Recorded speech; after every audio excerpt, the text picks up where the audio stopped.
Right, hello guys, welcome to part 3 of our Key Stage 4 look at waves. So previously we've been looking at the differences or the explanations of the words amplitude, wavelength, frequency and speed. And before that we were looking at the two main different types of waves, the transverse and the longitudinal.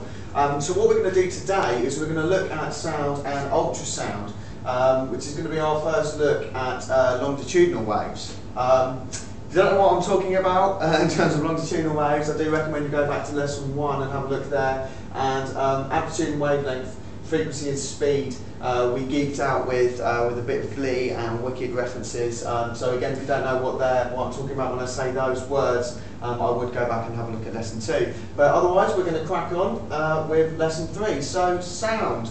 As we said before, these are longitudinal waves. So this is a pretty old school diagram of how a longitudinal wave works. So for those of you that are remotely musical at all, or you may have just come across them before, this little picture or this little diagram here is just a picture of what's called a tuning fork. So if you've ever heard of those, they're basically, it's like I've got this, like, for some reason we've got a random window handle. So it's a bit of metal. A tuning fork is exactly a bit of metal. When I drop it, that vibration, you hear that note come off. So basically a tuning fork is exactly the same as that. What we do, you can hit it, and as you put the edge onto a table, it makes the vibration resonate out from the tuning fork and actually uses the table as well. So what it's doing is actually showing us how our longitudinal waves actually work. So what we have here is our longitudinal waves, as we said, the compression or the vibration is travelling in the same direction as the wave is moving itself as well. In this case, the same direction that the sound's moving. So what we've got here is our initial vibration. So what's actually happening is that our wave it's compressing. There's compressions and then there's decompressions in the middle here. So there's these pulses that are actually forming the longitudinal wave. And this is effectively the same as we had with transverse wave, but we'll get to that in a second. So as I said, this is exactly how it travels. This is where our wavelength would be. Our wavelength is from the centre of this compression to the centre of the next compression. Okay? And obviously the frequency would be affected by the closer together that these compressions are. So, as we said before, longitudinal waves, because they're vibrations, they must have a medium to travel through. So they need a gas, so air, or they can go through liquid, which is why if you shout really loudly, sometimes if you're in the swimming pool, you can sometimes hear your mate. It doesn't travel so well through liquid, but also through solids as well. Because it's more compressed, then it travels through solids pretty well. So with frequency, frequency denotes the pitch of the sound, whereas the amplitude denotes the loudness of the sound. So we'll have a quick look at that now. So these are basically 3 versions or 3 different types of sound. Now I know what you're sitting there thinking, these are transverse waves. They are transverse waves. They look like transverse waves. This is basically something called an oscilloscope. Okay. Now, as we tried to explain before, as I tried to explain before even, these compressions can just be described really the same as a transverse wave. So as this compression here would be the peak of one of your waves, and this compression here could be the peak of the following wave, or the trough of the wave. So therefore your complete wavelength you would still take from here as it rises up, and it rises down, and then back. Let's say your wavelength goes from here to here, goes from here to here. So it would go. Your wavelength would be from here to here. So these compressions are effectively the same as the peaks and troughs on your transverse waves. So this is how an oscilloscope actually works, or how it depicts how your sound is. So we can see here from our first one and from our second one that our wavelength is the same. You know, we've still got 2 peaks and 2 troughs just here. So we've got our trough here and our trough here, trough here, trough here, and our 2 peaks at the top. So our wavelength is exactly the same, but our amplitude is now doubled. So instead of it being only 1 square high, it's actually 2 squares high. So therefore, this sound is exactly the same pitch, it's the same note, it would sound the same, it's just that this second one is going to be twice as loud as the first one. Okay? So then we go on to our second one. We can see that our amplitude is now the same. So therefore, it's still going to be the same volume, we're still going to hear it at the same sound, but this time our frequency has been, well, has it been doubled? 1, 2, 1, 2, 3, 4, 3 at the bottom, 1.5 at the bottom. So our frequency has been doubled. So therefore the pitch is going to be higher as well because the frequency is much higher, or is doubled from the frequencies before. So therefore, you know, there is a direct relationship between the pitch of a note and the frequency of the wave, and the loudness of the sound, or you know, the volume of the sound, and the amplitude of the wave.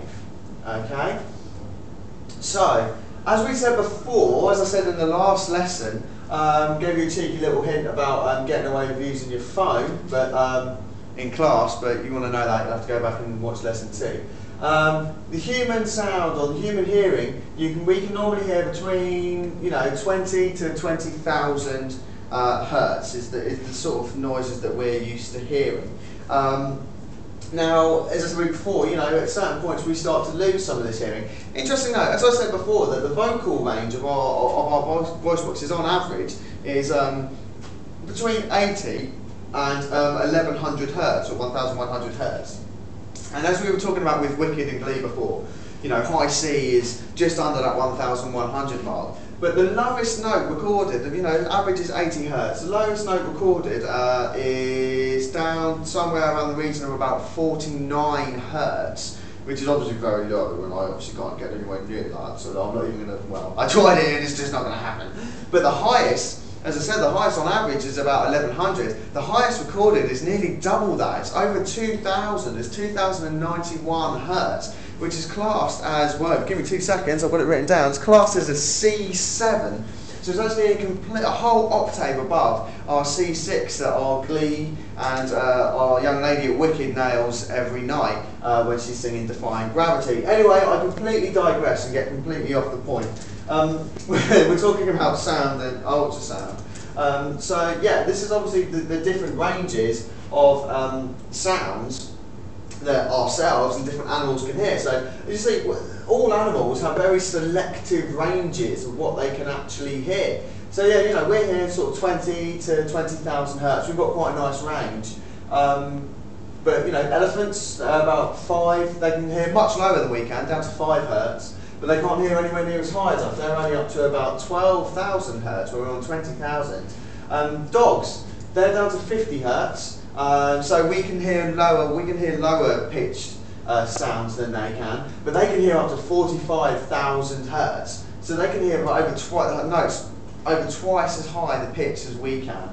And then we go on to cats, they can hear even higher, on 65,000 hertz or 65 kilohertz.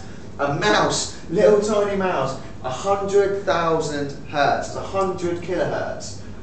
Bats, 120,000, 120 kilohertz. The beluga whale, 120,000 hertz as well. And a dolphin, well, he's just showing off. Dolphins are just showing off. Look, they're well up here, 150,000 hertz, or 50 or 150 kilohertz. So at this time, I actually found a fairly moderately interesting website, which is actually not going to work for me, so I'm going to have to run over to the computer to get it to work.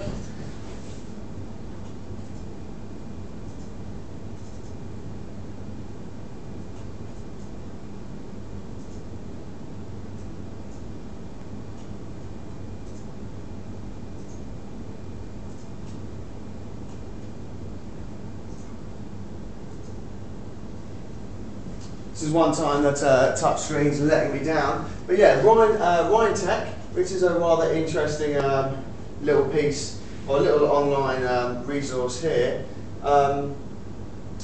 which is taking me to Java for some reason. Now this can give you completely different types of pitches. Now as we were talking, or as I talked about before in lesson 2, this will give you the area down here that you can test your hearing. as to whether you can hear the 15 kilohertz or the 20 kilohertz. I can still hear 15 kilohertz, 20 kilohertz I can't, I can just hear it clicking on and off. But this 15 to 20 kilohertz is the range that you can that you start to lose to be able to hear as you start getting older. But the rest of the range you should be able to hear, especially going down to here. So yeah, if you have a look, as I said, this will actually be, I'll put this on YouTube, which is hopefully probably how you're seeing it, but it's a website called Rhintek, which is RHINTEK.com, and they have a tutorial for frequencies, and that's where that is. So that's a good way of obviously seeing the different types of how different frequencies sound, and obviously, you know, how your hearing changes. So anyway, I digress again ever so slightly. So now we're looking at ultrasound. Now, ultrasound is the spectrum of sound which actually goes above the level of which the human ear can hear. So as I said, we're here, this is the highest range that we can hear, 20 kilohertz. And ultrasound goes from 20 kilohertz up to and above 200 megahertz. So 200 million hertz. So this ultrasound, you know, it's really, really high, really high frequency sound waves. So, I mean, this is probably the most common thing that you would think of if you think of ultrasound. You know, the ultra scans that you have that women have when they're pregnant. So, you know, you can see the growth of the baby, make sure everything's, you know, all tickety-boo. But also, ultrasound gets used for lots of other things as well.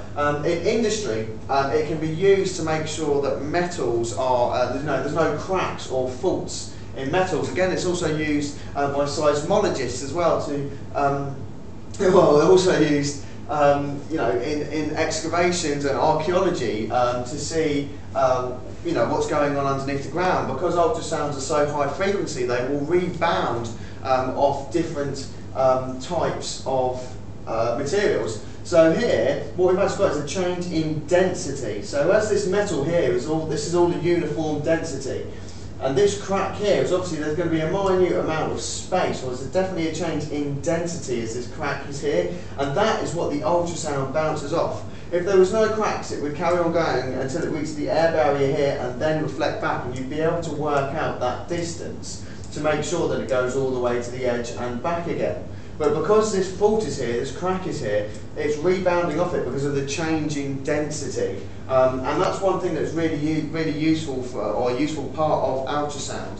I mean, also at low amplitudes but really high frequencies, it can create a lot of heat when it bounces off something. So it can actually be used to weld metals together. And also other lower frequencies than that, but still really quite high, you know, considering its relation to what we can hear. It can actually be used as an ultrasonic cleaners, to clean materials. Also as well, I know for a fact, I used to work for a company that makes the reflective body kits for the emergency services for the police. And the frequencies can be used to put through a metal tool, which will make that tool vibrate, and that itself creates a lot of heat as well, and you can use to seal plastics and seal materials as well. So ultrasound's a really useful spectrum of sound. Just because you can't hear it doesn't mean that it's not useful. It has many uses in the modern world. So our overview, we had a look at how sound travels in that longitudinal vibration way. Remember, it must have a medium.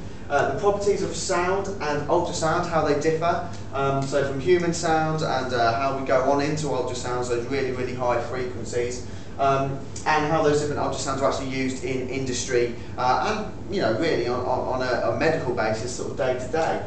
So that's the end of our lesson today. Our next lesson, we're going to be looking at seismic waves. So we're going to get into tectonics, into earthquakes and things like that. So yeah, seismic waves is going to be up next. Thank you very much. My name's Ian McDowell. I'm a student at the university.